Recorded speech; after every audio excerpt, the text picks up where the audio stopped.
D'habitude, on laisse un peu de temps à nos invités de se présenter rapidement à la communauté pour que voilà, la communauté puisse faire connaissance voilà, rapidement. Donc, je te laisse la parole. Tu peux te présenter rapidement pour que voilà, les autres puissent voilà, s'imprégner de ta présence et tout. Ok, merci beaucoup. Bonsoir à tout le monde. Je suis Raphaëla Soumarou, ivoirienne et également entrepreneur. Donc, je suis également trader, mais je fais également d'autres business. Donc, voilà un peu. Euh, on est un peu en retard, c'est vrai. J'aimerais te poser juste une toute petite question rapide, vu que tu n'as pas assez de temps.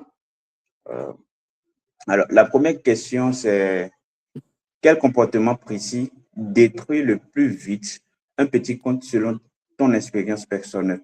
Ok, je vais faire court. Bon, tout le monde ici présent sait déjà en fait que ce qui bloque la majorité des traders, c'est le fait de ne pas être patient.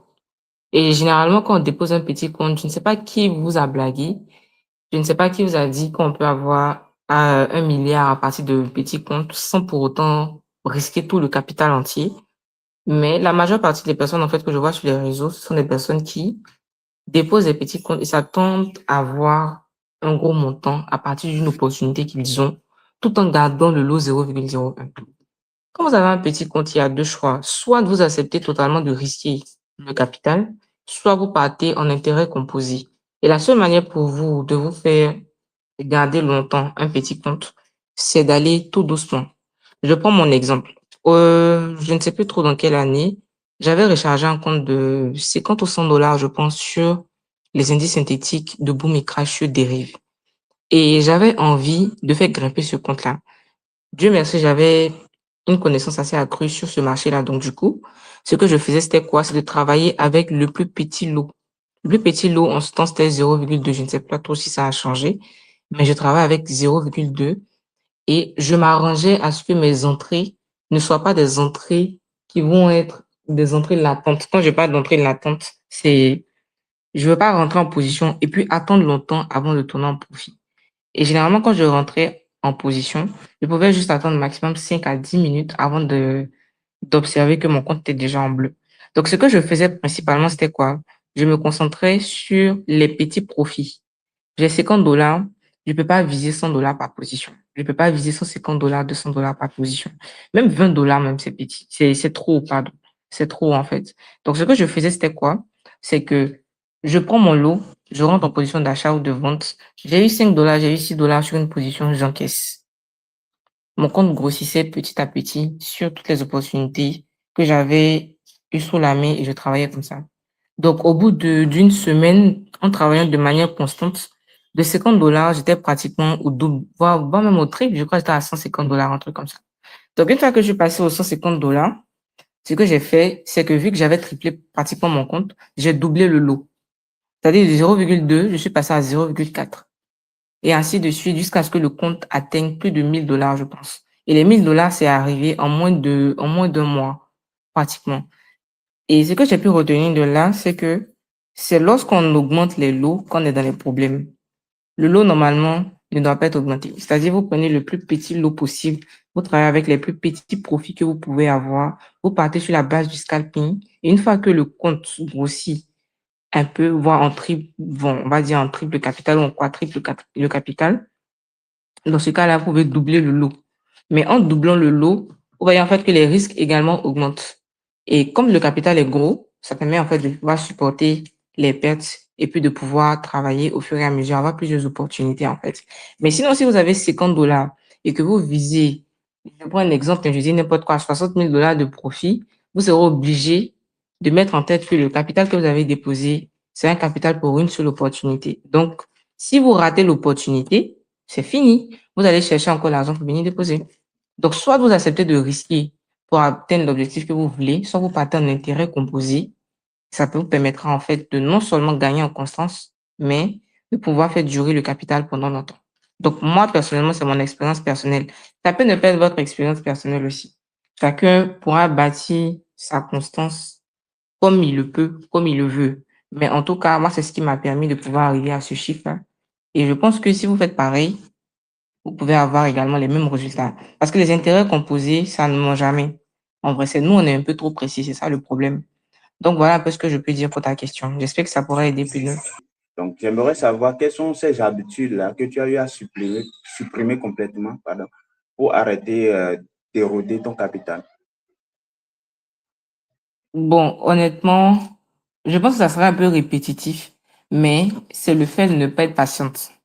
C'est tout. Parce que quand on a un petit compte, ou encore quand on est sur les réseaux sociaux et qu'on voit les gens qui arrivent jusqu'à 5 000 $, 10 000 $, à partir de 100 $, on se dit que nous aussi, on peut le faire, mais ce qu'on oublie, c'est que la personne qui a fait cet exploit-là et toi, vous n'êtes pas pareil, vous n'avez pas les mêmes réalités. Peut-être que toi, c'est ton dernier 50 $, peut-être que toi, c'est ton dernier 100 $, tu sais que si tu crames, tu ne pourras pas manger pendant les 2 prochains jours. Et tu veux faire comme la personne qui a réussi à avoir ces résultats-là, en fait. C'est l'impatience, tout simplement, et l'indiscipline. Voilà, parce que j'arrive même toujours pas à comprendre les personnes, en fait, qui veulent gagner gros, mais qui n'acceptent pas de risquer, en fait. C'est le risque qui fait l'argent. Si vous ne risquez pas, vous allez avoir de petits profits. Bien encore, les petits profits, vous pouvez les avoir de façon constante en intérêt composé pour atteindre l'objectif que vous voulez. Donc, je répète encore que c'est juste l'impatience. Au départ, c'était très difficile parce que moi, je me disais que, bon, c'est de l'argent facile, le trading, hein. Donc, si je viens dedans, au bout de 2 mois, 3 mois, moi, j'ai déjà mon argent, je quitte dedans, je vais faire d'autres choses et d'autres business. Mais c'est un long chemin. Et il faut vraiment de la patience, il faut vraiment de la discipline, en fait, pour y arriver. Donc, voilà ce que je pourrais dire sur cette question. À quel moment as-tu compris que le problème n'était pas le montant du compte, mais ta manière de l'utiliser? Bon, c'est toujours pour le même témoignage, hein. Au départ, j'étais un peu, je sais pas s'il y a des Ivoiriens ici. Au départ, j'étais un peu joui. Quand on dit quelqu'un est joui, ça veut dire que genre, la personne est un peu trop surexcitée, un peu trop pressée et tout, et tout, et tout. C'est après que j'ai compris que le fait d'être pressé n'a m'emmener nulle part, si ce n'est que tourner en rond, ou encore pire encore même, perdre l'argent que j'ai eu à déposer. Donc, c'est à cet instant-là que je me suis dit, mais autant me calmer, je suis là pour du long terme. Une fois que tu penses long terme, c'est fini. Normalement, tu es censé aller en ligne droite même. Il y aura certains carrefours, tu seras obligé de tourner à gauche, à droite, mais tu vas toujours revenir sur la ligne droite. Simplement, juste parce que tu as accepté d'être discipliné et tu as accepté d'être patient. C'est surtout ça. Maintenant, quel a été le premier changement concret qui a stabilisé ton petit compte? Déjà, ce qui m'a permis de pouvoir stabiliser mon petit compte, c'est les lots que j'ai eu à diminuer, en fait. Parce que après, j'avais bien la possibilité de prendre lot 5, lot 2, lot 3, lot 1 même, on va dire. Mais je suis toujours resté en 0,2, bien que mon compte ait augmenté. Voilà, c'est que ça, en fait, c'est la constance qui va te permettre de pouvoir maintenir ton capital et de pouvoir faire plus de profit pour du long terme. C'est juste ça, la constance. Ok, je vois. Donc, est-ce durant les périodes où tu as fait grossir le petit compte, est-ce que tu as eu à changer euh, ta stratégie? Pas du tout. Alors là, on change pas une stratégie qui gagne. On change vraiment pas une stratégie qui gagne. Si j'ai vu que ça a fonctionné, forcément, j'allais rester dedans. J'allais pas courir vers une autre stratégie miracle. Peu importe les rendements de la personne qui fait peut-être la promotion de la stratégie sur les réseaux sociaux. Même si tu me dis qu'avec un capital de 50 $, il peut faire 20 000 $ sans pour autant cramer le compte, je vais pas aller te chercher toi. Je vais plutôt chercher à améliorer ma stratégie et rester dedans, en fait. Parce que ça sert à rien de courir de stratégie en stratégie. Faut jamais rien changer. Si tu as pour tendance de pouvoir acheter sur un support ou bien, je sais pas, sur un autre blog ou encore peu importe, que ça fonctionne, franchement, ça sert à rien de changer quoi que ce soit. Ne changez rien du tout. Améliorez si vous pouvez, mais ne changez absolument rien du tout. Vous allez vous perdre pour rien. Voilà. Ok, ok, super. Du coup, si tu devrais recommencer aujourd'hui, si tu devrais recommencer avec un petit compte, quelles sont les trois priorités que tu vas privilégier? Déjà, en premier point, c'est la patience. Savoir exactement que je suis là pour le long terme. En deuxième point, c'est une discipline, en fait. C'est-à-dire, je dois m'obliger à respecter ce que j'ai dit que j'allais faire. Et en troisième point, c'est quoi? Essayer de maintenir la constance. Tout tourne autour de ça, en fait. Une fois que vous avez réussi à mettre ça dans votre tête, c'est fini. il n'y a plus rien qui pourra vous arrêter, en fait. Peu importe le capital avec lequel vous allez trader, si la constance, la discipline et la patience sont là, franchement, je pense qu'il y a des niveaux où vous allez atteindre, vous-même, vous allez dire, mais je ne pensais jamais arriver là-bas, en fait. C'est que les trois. Que les trois. Il n'y a pas d'autre chose. Ok. Si on prend l'exemple d'un nouveau trader. Je prends l'exemple d'un nouveau trader. Il a, je suppose, 75 $ dans son compte de trading et il veut commencer par trader avec. Tu recommandes quoi? Et est-ce que il doit viser, par exemple, 3 à 2 positions par semaine ou bien qu'est-ce que tu recommandes? Je vais parler avec mon expérience, hein. En vrai, de vrai, j'aime pas trop prendre les conseils pour donner aux gens. Je préfère parler avec moi-même. Maintenant, s'il a compris quelque chose de mon expérience, tant mieux. Mais si moi, j'ai 75 $ aujourd'hui, que je suis un nouveau trader, ce que je peux faire par la suite, c'est savoir exactement si j'ai besoin de cet argent-là ou pas. Si j'ai besoin de cet argent-là, je sais que sans les 75 $, je peux, je sais pas, j'arrive pas à manger et tout et tout et tout. Ça sert à rien de déposer. Retirez votre argent, allez mettre ça ailleurs. Mais c'est pas dans le trading, en fait, que vous allez voir la stratégie miracle. Ça n'existe pas. En deuxième point, si malgré les 75 $, il arrive à bien manger ses 3 repas par jour, se déplace tranquillement, en fait, les 75 $ ne sont pas trop signifiants dans sa vie et qui veut quand même faire grandir ce petit capital-là, c'est d'aller petit à petit, de ne pas surrisquer. Arrivé un moment, si vous arrivez à prendre, par exemple, sur 50 trades, vous arrivez à prendre environ 40 trades qui sont gagnants, vous allez voir en fait que l'ego va prendre le dessus. Et arrivé un moment, vous allez vous dire, mais ma stratégie marche, donc je peux me permettre de risquer. Et je vous assure en fait que le jour où vous allez accepter de risquer là, c'est ce jour-là vous allez perdre vos 75 $ en fait. Donc, enfin, tout ce que je peux dire en fait, c'est de rester constant sur les lots. Par exemple, travailler petit à petit en intérêt composé.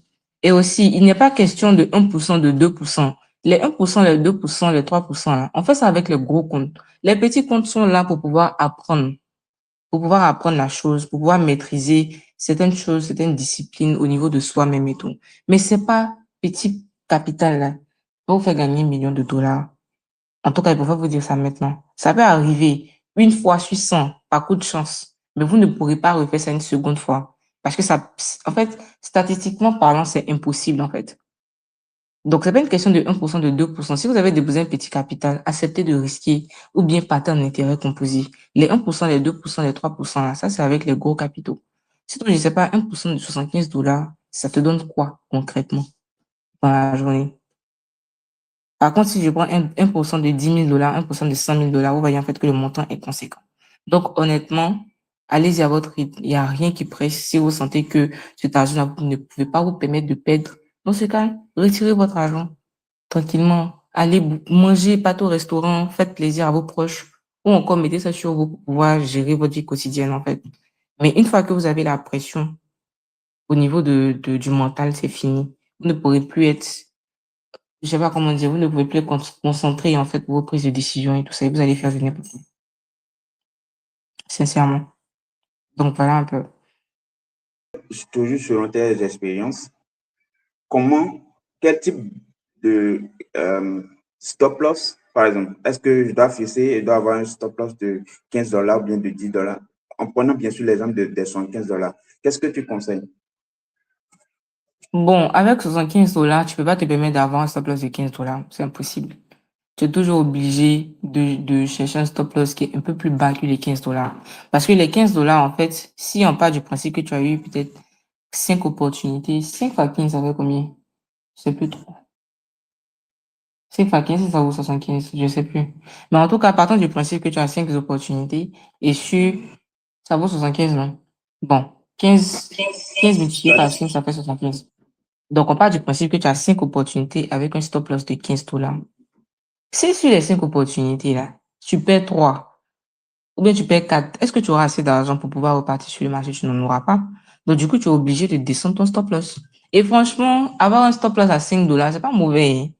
Mais seulement que tes gains ne sont pas beaucoup. Tu peux pas viser, par exemple, 5 $ pour gagner peut-être 100 fois le ratio du stop loss, en fait. C'est impossible. Donc, franchement, si vous avez 75 $, moi, j'allais vous conseiller, et surtout pour ceux qui travaillent sur le marché des indices synthétiques, Boom et Crash, ou encore les paires de Well Trade et tout, vous n'êtes pas obligé de mettre un stop loss, mais soyez là pour contrôler votre position. Vous n'êtes pas obligé de mettre un stop loss. Moi, par exemple, quand je travaille avec les indices synthétiques, je ne mets pas de stop loss parce que je travaille dans le sens des spikes. Ce qui fait que les ticks sont beaucoup plus contrôlables que les spikes en eux-mêmes. Donc, les ticks, à chaque fois que ça évolue petit à petit, chaque 1 minute. Donc, je regarde et je me dis, bon, si ça arrive à $5, si ça arrive à $6, $7, je fais ma position. Et je cherche encore une autre opportunité. Mais je ne vais jamais excéder, par exemple, $10 de perte. C'est trop pour le capital. Ça réduit mes chances de pouvoir, comment dire, faire gonfler le capital, en fait. Ok, super. Forex ou bien indice synthétique? Indice synthétique, 1000 fois même. Indice synthétique, 1000 Pour un fois même, nouveau, en hein. fait. Pour un nouveau, franchement, pour un nouveau, en fait, il n'y a pas de marché fixe. On a tendance à dire que le Forex, c'est le meilleur marché pour pouvoir apprendre. Mais tu peux apprendre partout et puis toujours performer sur d'autres marchés. En fait, tout dépend de la méthode, tout dépend de l'analyse. L'analyse que tu as, il faut t'assurer que ce soit une analyse qui passe et sur le Forex et sur les indices synthétiques et même partout, même sur le marché des futurs et tout. Mais sinon, moi, personnellement, quand j'ai commencé mon trading, j'ai commencé avec les indices synthétiques. Après, je suis allé sur le Forex, je suis revenu, et je suis reparti sur le Forex et là, je suis revenu sur les indices synthétiques de manière définitive, en fait, parce que le Forex chauffe un peu ma tête. Pour quelqu'un qui travaille avec les indices synthétiques, il n'y a pas d'annonce économique extérieure, en fait, qui viendront impacter ce marché-là. Donc, du coup, c'est beaucoup plus facile pour nous de pouvoir se faire de l'argent sur ce marché-là. Donc, pour un débutant, franchement, moi, je préfère qu'il goûte à toutes les sauces avant de savoir quelle est sa sauce préférée. C'est comme ça, en fait, de base. Pour savoir qu'une sauce est ta préférée, tu es obligé de savoir le goût de toutes les sauces avant de savoir laquelle tu préfères et puis rester dans ce que tu préfères. C'est mieux. Donc, pour un débutant, c'est mieux, tu vas tout goûter, tu vas aller partout et par la suite, tu pourras dire si il y a un qui te plaît ou pas.